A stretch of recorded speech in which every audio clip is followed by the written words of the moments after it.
नमस्कार, स्वागत है आपका कमोडिटी विशेष में। आज कमोडिटी विशेष में हम बात करने वाले हैं पोजिशनल नज़रिए से आपको कमोडिटी मार्केट में किस तरह का नज़रिया रखना चाहिए।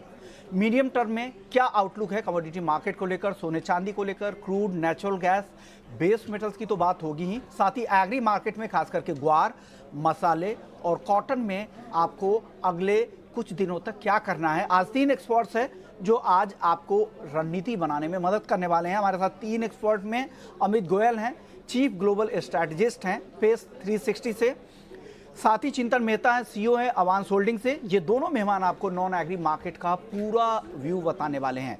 साथ ही आगे हमारे साथ कयोमर्स सादरी साहब भी होंगे जो अवांस ग्रुप से ही हैं। उनसे हम बात करेंगे एग्री मार्केट को लेकर किस तरह की रणनीति आपको बनानी है। लेकिन चलिए शुरुआत कर लेते हैं गोल्ड को लेकर, क्योंकि गोल्ड को लेकर माहौल वापस से पॉजिटिव होता दिख रहा है। जैसे जैसे यूएस में महंगाई कम होती जा रही है, अनुमान से कम महंगाई के जो नंबर्स आए हैं उससे बाजार को अब ये उम्मीद लग रही है कि आने वाले समय में फेड का रुख नर्म हो सकता है और हो सकता है कि दरें स्थिर रहे और आगे चलकर 2024 में ब्याज दरें कटौती भी की जाए। चलिए सबसे पहले अमित गोयल जी, आपसे मेरा सवाल गोल्ड पर ही होगा। क्या लग रहा है, क्या उम्मीद अब आप लोग कर रहे हैं गोल्ड को लेकर? क्या ये तेजी बढ़ने वाली है? क्या फिर से नया रिकॉर्ड बनेगा? बदलते ग्लोबल सिनेरियो में आपका आउटलुक गोल्ड को लेकर क्या है? क्या टारगेट आप आगे देख रहे हैं? जी नमस्कार विश्व मोहन जी, मुझे शो में शामिल करने के लिए जो है आपका बहुत बहुत धन्यवाद। मेरा ऐसा मानना है कि ये जो इन्फ्लेशन नंबर्स आए हैं इसने गोल्ड की जो इन एनी केस एक जो बुल मार्केट जो बन रही थी पिछले कुछ समय से, मुझे ऐसा लगता है इसने उसको और पुख्ता कर दिया है, उसको और मजबूत कर दिया है। और मेरा ऐसा मानना है कि 6 महीने के अंदर अंदर यानी कि अप्रैल या मई 2024 तक मुझे लगता है कि डॉलर टर्म्स में 2200 का भाव जो है हम लोग एक आशा करनी चाहिए कि पहुंच सकता है। और रुपी टर्म्स में आप मान के चलें कि तकरीबन कोई 68,000 के करीब का मुझे लगता है कि भाव अपने को देखने को मिल जाएगा। तो जो फंडामेंटल्स हैं वो बहुत ज्यादा कंड्यूसिव है, जो मैक्रो एनवायरनमेंट है वो बहुत ज्यादा कंड्यूसिव है for gold to go up in the next 6 महीने से लेके 1 साल के बीच में काफी अच्छा राइज देखने को मिल सकता है। चिंतन में था, आपसे भी मेरा सवाल गोल्ड पर ही होगा। बिल्कुल सिमिलर सवाल, क्या लग रहा है? आप भी सहमत हैं अमित जी जैसा कह रहे हैं? आपको भी लग रहा है कि गोल्ड में यहाँ से तेजी की उम्मीद ज्यादा लग रही है? आपका रेंज अगले कुछ दिनों के लिए पोजिशनल व्यू जिन ट्रेडर्स का है उनके लिए क्या नजरिया आपका गोल्ड पर है? गोल्ड आपका जैसे कल ये सीपीआई डेटा आपने जैसे कहा, CPI data was under control. तो जब आपका लास्ट जब ये एफओएमसी हुआ था तो मिस्टर पोवेल ने बहुत क्लियरली बताया था कि ये आपके जो जॉब डेटा आ रहे हैं और जो आपका सीपीआई डेटा आ रहा है उसी के ऊपर वो उनका डिसीजन लेंगे कि नेक्स्ट रेट हाइक उनको करना है या स्टेबल रखना है या रेट कट की बात भी हो सकती है। तो जैसे वो फेडोमीटर जैसे दिखा रहा है कि ऑलमोस्ट नील प्रोबेबिलिटी है कि वहां पे ये लोग रेट बढ़ाने की तो कोई उम्मीद अब रही नहीं। और कल हमने देखा जैसे ही डेटा बेटर आया बुलियन के लिए या कंट्रोल में आया तो ये इस तरह से हो गया कि सीधा जो डॉलर इंडेक्स था वो 106 वाला 104.40 104.50 रह गया। So market celebrate in a very nice way. और बुलियन भी आप अगर गोल्ड की बात करते हो तो गोल्ड भी $25 की तेजी आपकी कल आपको देखने को मिली। तो यहाँ पे जो होगा कि अभी तक ऐसा था कि 2024 में रेट कट आ ही नहीं सकता है। तो ये सीपीआई कंट्रोल होने के बाद अगर जॉब डेटा भी ऐसे आते हैं जहां पे थोड़ा सा वीकनेस देखने को मिले जॉब अपॉर्चुनिटी में, तो इन्फ्लेशन और कंट्रोल में आएगा। एक्चुअली जो स्टेप इन्होंने इतने टाइम से लिए हुए हैं इंटरेस्ट रेट हाइक कर करके, वो रिजल्ट अब दिखना चालू होगा। तो मुझे ऐसा लग रहा है कि यहाँ पे ये गोल्ड बाय ऑन डिप्स आ गया। यहाँ से अगर आप 1970 is the current level in gold, तो ये आप अगर 1940 के स्टॉप लॉस से अगर इसको बाई कर रहे हो इंटरनेशनल मार्केट और रूपी टर्म्स में अगर आप देखो तो 60,355 का एमसीएक्स पे लेवल है। तो 59,800 का अगर स्टॉप लॉस रख के अगर आप बाई करो तो यहां से आपको एक अच्छा रैली मिल सकता है।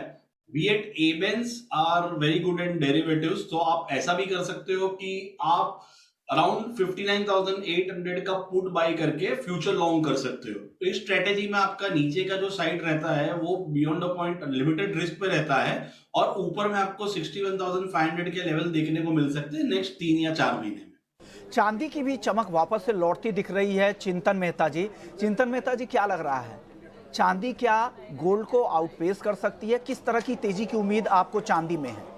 सी चांदी जो है वो बहुत टाइम से 22 और 23 इंटरनेशनल जो ये लेवल है वहां पे सस्टेन रही हुई है। ऊपर में 2380 और 2350 के बीच में उसको रेजिस्टेंस आ जाता है। तो हमने पहले भी देखा कि ये इन्वेस्टमेंट क्लास है और ये जो इस असेट क्लास है वो इंडस्ट्रियल यूसेज वाला क्लास है। तो अगर इकोनॉमी इतनी ज्यादा ग्रो नहीं करी या यहाँ पे तो चांदी की डिमांड में कमी आ जाती है, और जब कमी आ जाती है तो वो beyond the point out perform नहीं कर पाती। बट हमने कल देखा कि 22 वाली चांदी कल सीधा 23 को क्रॉस कर गई। तो इन्वेस्टमेंट क्लास के लिए गोल्ड से बेहतर रिटर्न चांदी दे देगा, but it comes with risk, क्योंकि अगर गोल्ड अगर नीचे जाता है तो चांदी बहुत ज्यादा नीचे आ जाएगी, बट उसकी प्रोबेबिलिटी बहुत कम है। तो कोई अगर लॉन्ग करना चाहता है मीडियम टर्म पे तो चांदी वो लॉन्ग कर सकता है। 66,000 67,000 are a good stop loss level जो लास्ट लो बने थे, और ऊपर में आपको एक बार के लिए 75,000 76,000 के लेवल देखने को मिल सकते हैं in next couple of month और 3 month. 75 76 would be a great resistance area. तो ये एक बार क्रॉस करे फिर वो एक नई तेजी अपने को देखने को मिल सकती है। अदरवाइज हमने देखा लास्ट 3 साल 4 साल में वो हर बार 75 76,000 पे आके उसका बुल रन जो है वहां पे एग्जॉस्ट हो जाता है। तो आई वुड सजेस्ट कि यहाँ पे आप बाई करके 66 67 में और अक्यूमुलेट करिए, और 75 76 would be a sell area for silver. Amit Goyal साहब, आप चांदी पर बताइए, आपका क्या रेंज लग रहा है? नीचे की तरफ चांदी कहां तक फिसल सकती है और ऊपर कहां तक जा सकती है? और क्या आपको लग रहा है कि चांदी जल्द 80,000 रुपए के ऊपर भी जा सकती है क्या? अमित गोयल। चांदी पे भी जो है हम लोग तेजी में है। अगर मैं डॉलर टर्म्स में बात करूं तो अभी 23.20 के करीब है चांदी, और अगर हम लोग रुपी टर्म्स में बात करें तो तकरीबन 72,000 के करीब आजू बाजू चल रही है। मुझे लग रहा है कि आने वाले 2 महीनों में चांदी एक्चुअली गोल्ड को आउट परफॉर्म कर सकती है, और मुझे लगता है कि चांदी में हमें 25 से लेके 26 के बीच का एक जो लेवल है डॉलर टर्म्स में वो हमें देखने को मिल सकता है, और उसकी जो रुपी टर्म्स में जो पैरिटी बनेगी वो तकरीबन 78,000 से लेके 80,000 के करीब की चांदी की पैरिटी बनेगी। तो अभी जो गोल्ड सिल्वर रेशियो है वो 85 के करीब है। मुझे ऐसा लगता है कि आने वाले 2 महीनों में, क्योंकि एक रिस्क ऑन एनवायरनमेंट है, और जब एक रिस्क ऑन एनवायरनमेंट होता है तो अमूमन जो है वो चांदी गोल्ड से बेहतर परफॉर्म करती है। तो मुझे ऐसा लगता है कि अगले 2 महीने तक, यानी कि आप मान के चलें जनवरी एंड तक, ये जो गोल्ड सिल्वर रेशियो है ये हो सकता है 85 से ये तकरीबन 82 या इवन 80 के घरों में आ सकता है। चांदी जो है वो आउट परफॉर्म कर सकती है। चांदी का लेवल जो है वो 78,000 के करीब अगले 2 महीनों में बन सकता है। और अगर मैं रेंज की बात करूं तो हमें ये मान के चलना चाहिए कि नीचे में जो है 71,000 के नीचे मुझे बिल्कुल भी चांदी अभी नहीं दिख रही है। तो 71,000 से लेके 78,000 के बीच की एक 10% की रेंज है जिसमें हम अगले 2 महीने इसको देख सकते हैं। मगर अगर मैं उससे भी लंबी अवधि की बात करूंगा तो चांदी में उसके बाद भी अपसाइड होना चाहिए। और अगर मैं 1 साल की बात करूं तो मुझे लगता है चांदी 85 से लेके 90,000 का भाव जो है अपने को देखने को मिल सकता है। चलिए, तो गोल्ड और सिल्वर को लेकर ये व्यू है कि आपको नीचे एंट्री कहां करनी है, एग्जिट कहां करनी है। तो आपका एक पूरा व्यू आपने समझ लिया गोल्ड और सिल्वर को लेकर। अब बात करते हैं एनर्जी मार्केट की, और सबसे पहले बात कच्चे तेल की। अमित गोयल साहब, कच्चे तेल पर आपका व्यू क्या है? हालांकि सितंबर के हाई से देखें तो काफी करेक्शन कच्चे तेल में आ चुका है, लेकिन फिर से हल्की तेजी दिख रही है। अब आगे कच्चे तेल की चाल क्या रह सकती है? क्या रेंज कच्चे तेल में अमित गोयल देख रहे हैं आप? अगर हम क्रूड की बात करें तो देखिए अभी जो है कोई डॉलर टर्म्स में अगर हम बात करें तो तकरीबन कोई 78.5 के रेंज में क्रूड चल रहा है।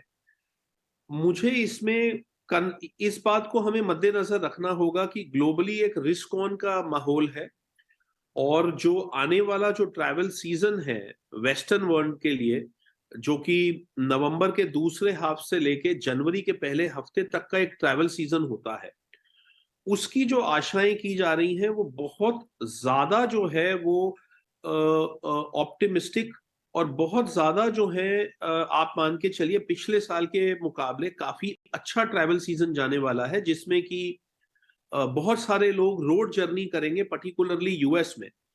तो उस चीज को ध्यान में रखते हुए मुझे ऐसा लगता है कि क्रूड में किसी भी हालत में 75 के नीचे WTI की अगर मैं बात करूं तो 75 के नीचे WTI नहीं दिखता। और अगर मैं ब्रेंट की बात करूं तो 78 के नीचे मुझको ब्रेंट नहीं दिखता है। बल्कि आने वाले कुछ हफ्तों में मुझे हैरानी नहीं होगी अगर ये जो WTI अभी 78.5 चल रहा है, अगर ये वापस 82 हो जाए तो कोई हैरानी नहीं होनी चाहिए। और उसी तरीके से ब्रेंट में भी यहां से $3 का जो है वो इजाफा आ सकता है, क्योंकि हमें दो तीन चीजों का ध्यान रखना है। एक तो अभी ओपेक की एक मीट आ रही है नवंबर 26 के करीब। वहां पर जो है वो इस चीज को देखते हुए कि क्रूड के भाव जो है अपने टॉप से तकरीबन कोई 15-18% गिरे हैं, दोबारा से जो है हम उम्मीद कर सकते हैं कि ओपेक जो है वो कुछ ना कुछ ऐसा जरूर करेगा जिससे कि कच्चा तेल जो है वो गिरना बंद हो जाए, नंबर एक। नंबर दो, जो ट्रैवल सीजन है इस साल बाय रोड भी और बाय एयर भी ये बहुत बेहतर जाने वाला है पिछले साल के मुकाबले, ये भी क्रूड के लिए अच्छा है।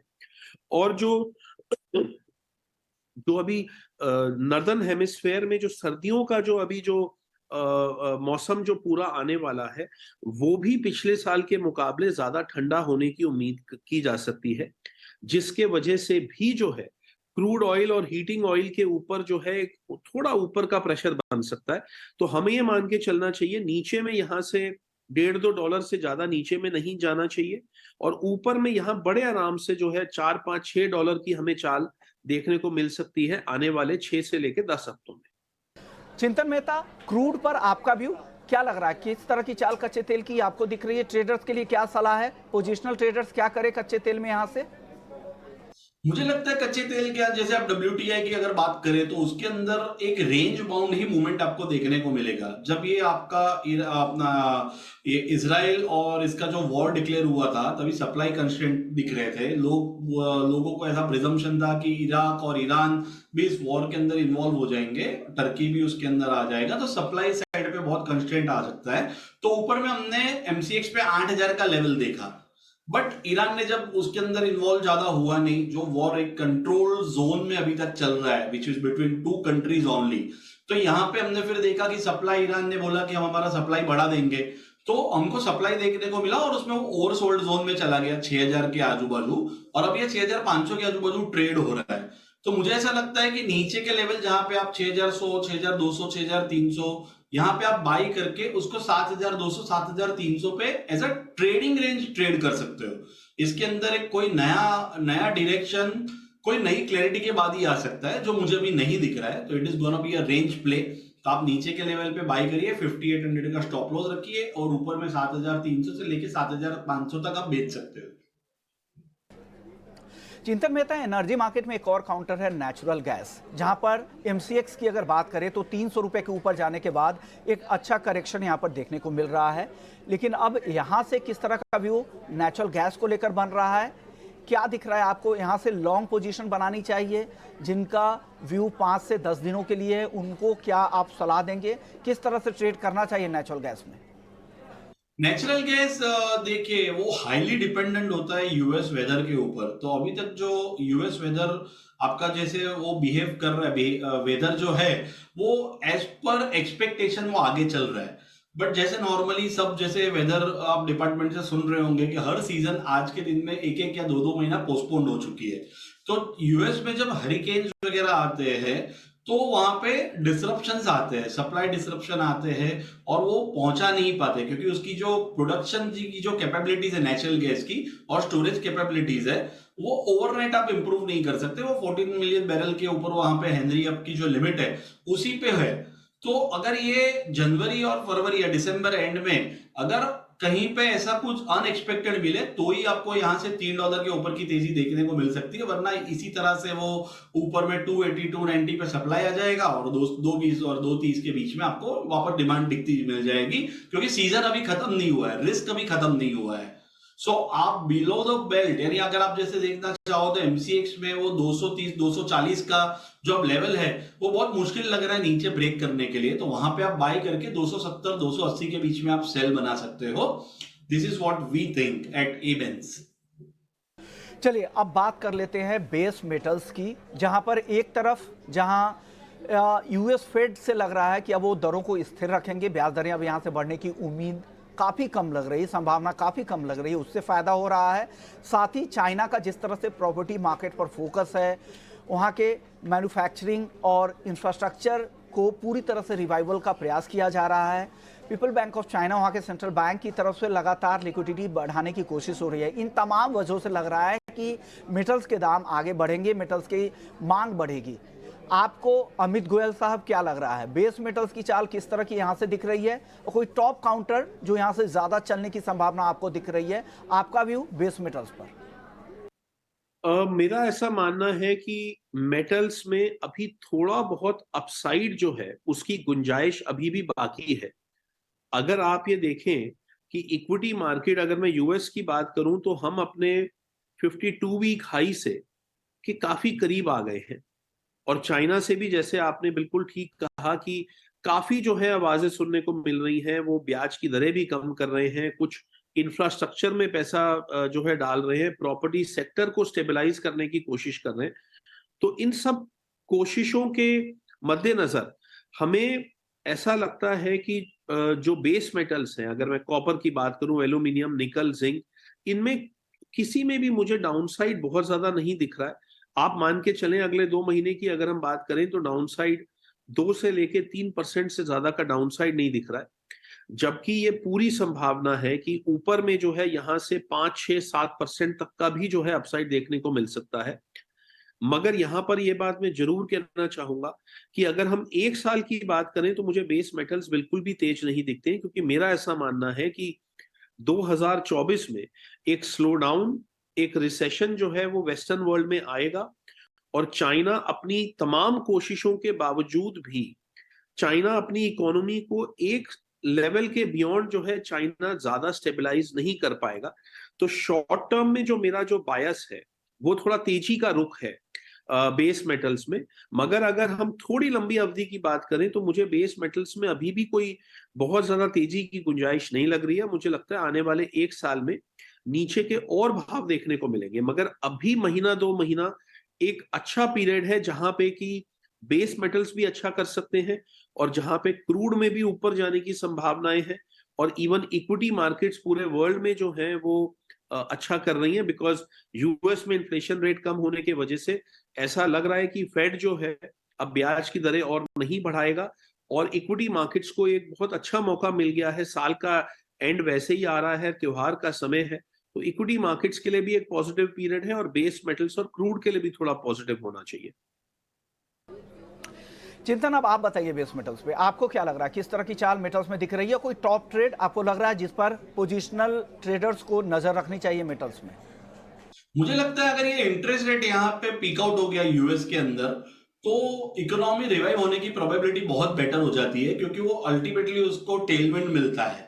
चाइनीज गवर्नमेंट इतनी सारी कोशिश कर रही है, और अगर इंटरनेशनली अगर फंड कॉस्ट और ऊपर नहीं जा रही है, वो रिलीज ईज आउट होने की प्रोबेबिलिटी है, तो इकोनॉमी रिवाइव होने की प्रोबेबिलिटी बहुत बढ़ जाती है। और ऐसे केसों में ऑब्वियसली मेटल बढ़ जाएंगे, बुल रन में आ जाएंगे। तो मुझे सबसे अच्छा जो बाई साइड लगता है वो जिंक और एल्यूमिनियम लग रहा है। जिंक अगर आप देखो तो लास्ट 3-4 महीना 5 महीने से अगर आप देखो तो हर बार जब चाइना का कुछ पॉजिटिव न्यूज आता है तो वो नीचे से अपना बेस थोड़ा थोड़ा ऊपर शिफ्ट कर रहा है। ये 3-4 महीने पहले अराउंड 210-215 के बीच में का बेस बन रहा था, वो धीरे धीरे फिर 220, 222, 223, अब वो धीरे धीरे 230 ट्रेड कर रहा है, और अब वो 222, 223 के नीचे दिखता हुआ नहीं दिख रहा है कि वो जाए। तो वो बेस अपना शिफ्ट कर रहा है। अगर यहीं पे अगर किसी को बाई करना है तो वो बाई कर सकता है और अक्यूमुलेट कर सकता है जितना नीचे के लेवल पे आए, बिकॉज यहाँ पे आपको कंटेंट को इतना भरना नहीं पड़ रहा, like unlike a natural gas. और वहां पे ऊपर में आपको 260-270 के लेवल जिंक में देखने को मिल सकते हैं। सेम विद एल्यूमिनियम, अगर आप एल्यूमिनियम देखिए तो लास्ट 3-4 महीने में 190-195 के लेवल थे, वो धीरे धीरे ओवरकम करते करते फिर उसने 200 का बेस बनाया। अब वो 200-205 के बीच में एकदम स्टेबल चल रहा है। तो विद एनी पॉजिटिव डेटा अब ये जब बेस शिफ्ट करेगा तो नेक्स्ट बेस आपको देखने को मिलेगा 215-220 के बीच में। तो I would say buy on dips for aluminium and zinc is a good idea. Copper के अंदर भी नीचे के लेवल पे बहुत अच्छा सपोर्ट आ रहा है, बट अभी भी उसके जो फंडामेंटल्स है वो उसके फेवर में नहीं है। तो कॉपर में बार बार ऊपर के लेवल पे सप्लाई आ जाता है। तो बेस मेटल के अंदर zinc and aluminium is the metal to go along. चलिए, तो आपने मेटल्स का नजरिया समझा, एनर्जी मार्केट का नजरिया समझा, गोल्ड सिल्वर में आपको क्या करना ये आपने समझ लिया। अब बात कर लेते हैं एग्री मार्केट की। हमारे साथ अवांस ग्रुप से ही कैमर्स सादरी साहब हैं। सादरी साहब, सबसे पहला मेरा सवाल जीरे पर होगा, क्योंकि जीरा जबरदस्त तेजी के बाद अब हिल काफी ज्यादा करेक्ट हो चुका है। क्या लग रहा है, क्या जीरे की जो बड़ी वाली रैली है वो अब खत्म हो चुकी है? यहाँ से बहुत ज्यादा अब तेजी की संभावना नहीं, नीचे का रुख ज्यादा रहेगा। पोजिशनली आपको जीरा अब यहाँ से कैसा दिख रहा है?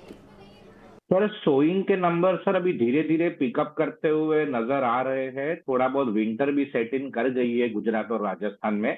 तो सर अगले 15-20 दिनों में मेरे ख्याल से सोइंग के नंबर अच्छे खासे पिकअप हो जाने चाहिए। और आपकी बात सही है कि सर थोड़ी बहुत हमने रिकवरी देखी है नीचे वाले प्राइसेस से, कि सर तकरीबन 38-39 हजार रुपए तक हमने दिसंबर का कॉन्ट्रैक्ट देखा हुआ है। उसके मुकाबले थोड़ी सी करेक्शन हुई है वहां से, पर सर मैं नहीं समझूंगा कि ये एक चेंज ऑफ टाइड है। मुझे लगता है सर इसका बुलरन ये सीजन के लिए तो मुझे लगता है सर मोर और लेस ओवर हो चुका है। इसको सर मैं उछाले पे सेलिंग का ही ऑप्शन दूंगा।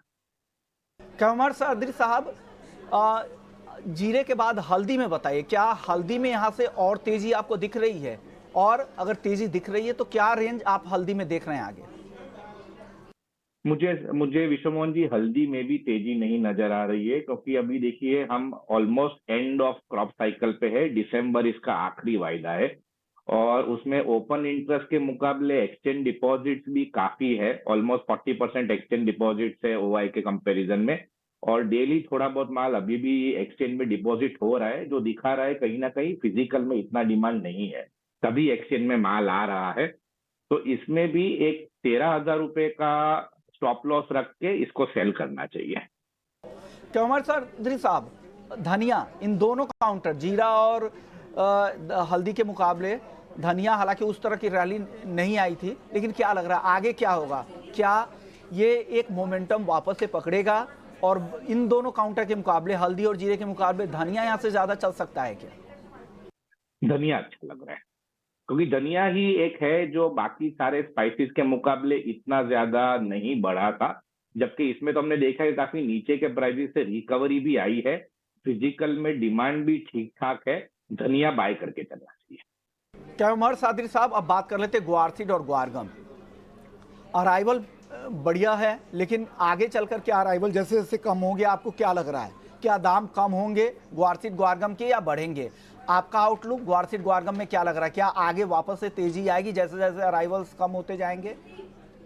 ग्वारसीड और ग्वारगम दोनों में अभी अब देखिए, अभी राजस्थान में भी कल से वापस मंडियां ओपन हो जाएंगी और तकरीबन 50,000 बैग आसपास का ग्वारसीड का ऑल ओवर इंडिया का अराइवल कल से एक्सपेक्टेड है। लेकिन उसके बावजूद भी ग्वारसीड और ग्वारगम में हमने देखा है कि नीचे के प्राइसेस से अच्छा रिकवरी देखने मिला है। और मुझे अभी भी दोनों में तकरीबन, अगर ग्वारसीड में देखें तो करंट भाव से 200 से 250 रुपए और ग्वारगम में भी तकरीबन 150 से 200 रुपए का मुझे अभी भी उसमें अपसाइड दिखाई दे रहा है। कैमर सादिर साहब, अब आखिरी सवाल आपसे होगा कॉटन को लेकर। कॉटन की अराइवल्स काफ़ी ज़्यादा है, उस मुकाबले अगर आप देखें तो डिमांड कम है। एक तो इंडस्ट्रियल डिमांड कम है, एक्सपोर्ट मार्केट कमज़ोर है, तो उस वजह से मिलों की डिमांड भी कमज़ोर है। क्या लग रहा है कॉटन के प्राइसेस ऐसे माहौल में किस तरफ जा सकते हैं? जिनके पास माल है, जिन किसानों ने माल रखा होगा ऊपर के भाव में बेचने के लिए, उनको क्या सलाह देंगे कॉटन में? कॉटन मार्केट में जी मैं आपसे बिल्कुल सहमत हूं कि क्रॉप भी पिछले साल के मुकाबले काफी अच्छा है। फिजिकल डिमांड इस बार अपना इसका साथ नहीं दे रही है, तो कॉटन में मैं अभी नियर एटलीस्ट अगले 2-3 महीने में कोई तेजी वाली बात नहीं नजर आ रही है। बेरिश ही रहेगा कॉटन। आप तीनों मेहमानों का चिंतन, आपका कैमर सादिर साहब आपका और अमित गोयल साहब आपका, आप लोगों ने वक्त निकाला ईटी नाउ स्वदेश के लिए और बेहतरीन अपनी राय रखी। तो कमोडिटी विशेष में फिलहाल इतना ही, लेकिन बाकी खबरों के लिए आप बने रहिए ईटी नाउ स्वदेश के साथ। नमस्कार।